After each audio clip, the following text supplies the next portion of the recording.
بات زبردستی کی نہیں ہے، ایک رکن ایوان کی حیثیت سے گفتگو کا اور اپنی بات کرنے کے حق کی ہے، وہ ہمارا حق ہے۔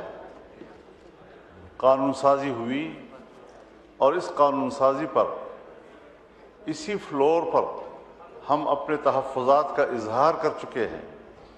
ہم نے اس قانون سازی کو قرآن و سنت کے منافی اور آئین کے منافی تصور کیا ہے، اور اگر ہم نے آپ سے یہ کہا ہے کہ اسلامی نظریاتی کونسل موجود ہے جہاں شریعت انوالو ہو، وہاں کم از کم یہ چیزیں وہاں بھیج دی جائیں تاکہ وہاں سے واضح طور پر رائے آ جائے کہ علماء کرام کیا کہتے ہیں، مذہبی لوگ کیا کہتے ہیں۔ اس میں آئینی ماہرین بھی ہیں، قانونی ماہرین بھی ہیں، تمام مکاتب فکر کی نمائندگی ہے، لیکن اس طرح آپ نظر انداز کر کے اور پھر قانون کے پیچھے لکھا ہوتا ہے کہ ہم اقوام متحدہ، کبھی FATF، کبھی IMF اور ان کے منشور اور فلاں کے تقاضوں کے مطابق قانون سازی کر رہے ہیں۔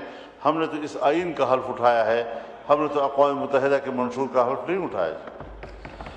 تو اس حوالے سے یا تو لفظ اسلامی جمہوریہ سے اسلامی کاٹ دیں، تو پھر جمہوریہ کہتے رہیں، ایک سیکولر نظام ہے، سیکولر ملک ہے، اس میں قرآن و حدیث کی کوئی حیثیت نہیں ہے، جو شخص جیسے چاہے قانون سازی کرے۔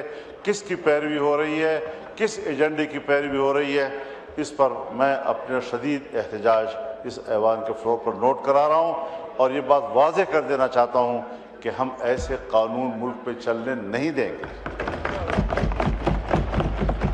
آپ نے جس طرح کے آئینی قوانین بنائے ہیں، جس طرح کے آئینی قوانین میں آپ نے ترمیم کی ہے، میں اعلان کرتا ہوں کہ میں سرعام اس کی خلاف ورزی کروں گا، اور 15 سال اور 16 سال اور 12 سال اور 10 سال کے جوانوں کی شادیاں کراؤں گا اور ان میں خود بیٹھوں گا۔ آپ بتائیں گے کہ پھر آپ کس طرح میرا مقابلہ کرتے ہیں۔ میں آپ کے قانون کو چیلنج کرتا ہوں، میں آپ کی قانون سازی کو چیلنج کرتا ہوں، میں آپ کی ذہنیت کو چیلنج کرتا ہوں۔ یہ کیا طریقہ ہے ہمارے ملک میں مسلمان کہلانے والے؟ یہاں پر آپ کے نائب وزیر اعظم اور وزیر خارجہ نے فلور پر میری گفتگو کے جواب میں فرمایا کہ ہم بھی تو اللہ اور رسول کو ماننے والے ہیں، اگر آپ کی نظر میں یہ اس کے خلاف ہے تو آپ ترامیم دیں۔ میں نے ان سے فون پر بات کی اور میں نے کہا کہ آپ نے فوری طور پر مجھے جواب دیا ہے، ذرا اپنے ماحول سے مشورہ کر کے آپ نمائندگی لے لیں، مینڈیٹ لے کر پھر آپ بتائیں، ہم ایک کمیٹی بنا کر آپ کے ساتھ بات کرنے کو تیار ہیں۔ انہوں نے کہا ٹھیک ہے۔ اس کے بعد کوئی سوال جواب نہیں ہے۔ یہ ڈنگ ٹپاؤ والی سیاست جو ہے یہ شاید مناسب نہیں ہے۔ پاکستان اس طرح کیسے چلے گا؟ آپ تو جمہوریت کو شکست دے رہے ہیں، اور جو مسلح گروہ جو بیانیہ لے کر اٹھے ہیں، آپ قدم قدم پر ان کو تقویت دے رہے ہیں۔ ہماری توانائیاں یہاں پر کس بات پہ ضائع ہو رہی ہیں؟ ہم کس چیز کے لیے یہاں آئے ہوئے ہیں؟ ہم نے تو آئین کا حلف اٹھایا ہے، ہم تو جمہوریت کی بات کرتے ہیں، ہم تو پارلیمنٹ کی بات کرتے ہیں، ہم تو ووٹ کی بات کرتے ہیں۔ اور اگر مذہبی دنیا وہ پاکستان کے آئین کی نمائندگی کرتا ہے، آپ کے شانہ بشانہ کھڑا ہے، آپ یہاں پر اس قسم کی حرکتیں کر کے جس طرح آئین کو روند رہے ہیں، جس طرح عقیدے کو روند رہے ہیں، اور پھر ہماری توانائیوں کو تباہ و برباد کر رہے ہیں۔ جمہوریت شکست کھا رہی ہے، پوری دنیا میں شکست کھا رہی ہے۔ اور میں نے کل کی گفتگو میں بھی یہ کہا تھا کہ پوری دنیا میں جمہوریت ختم ہو رہی ہے۔ اب یا سرمایہ داریت ہے اور یا آمریت ہے، اور وہ راج کر رہی ہے۔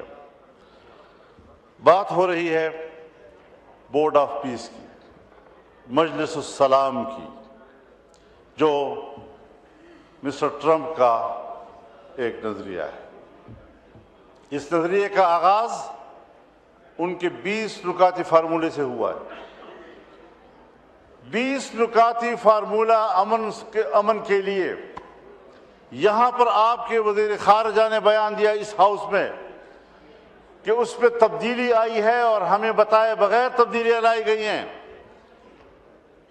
جب ہمارا اس پر اعتراض ہو گیا، فلور پر ہم نے اپنی قوم سے کہا، نمائندگان قوم سے کہا، اس کے بعد پھر آنکھیں بند کر کے وہاں چلے جانا اور ان کے 20 نکات کو قبول کرنے کا کیا تصور پیدا ہو سکتا ہے؟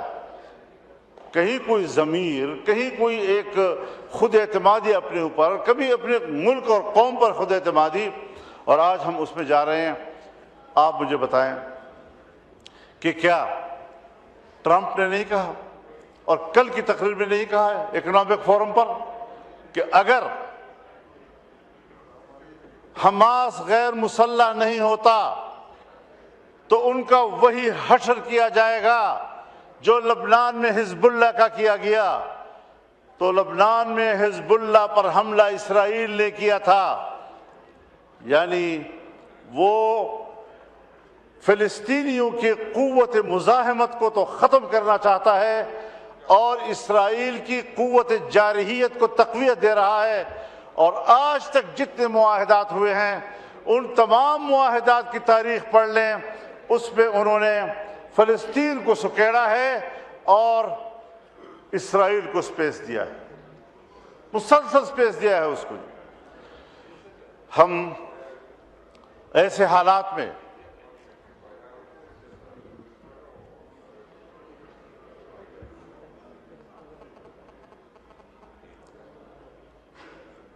میں آپ سے مخاطب ہو جانا، میری کوشش یہ ہوتی ہے کہ میں اسپیکر صاحب کو خطاب کروں اور رولز بھی یہی ہے۔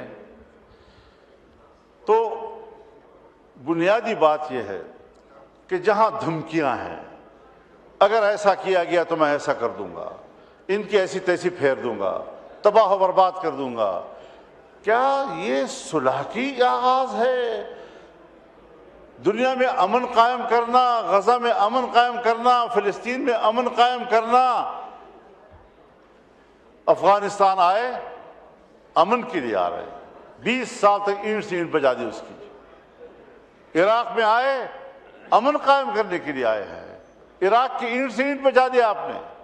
لیبیا میں آئے ہم امن کے لیے آئے ہیں، لیبیا کو تباہ و برباد کر دیا، منقسم کر دیا، آج وہاں کوئی نظام موجود نہیں ہے۔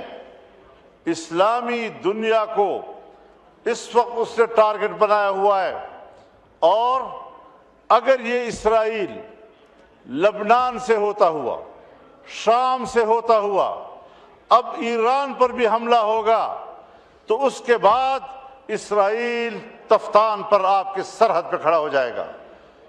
کبھی سوچا ہے ہم نے، کبھی اس ایوان نے سوچا ہے کہ یہ پیش رفت کہاں ہو رہی ہے؟ یہ پیش رفت آپ کی سرحدات کی طرف ہو رہی ہے، پاکستان کی سرحدات کی طرف ہو رہی ہے۔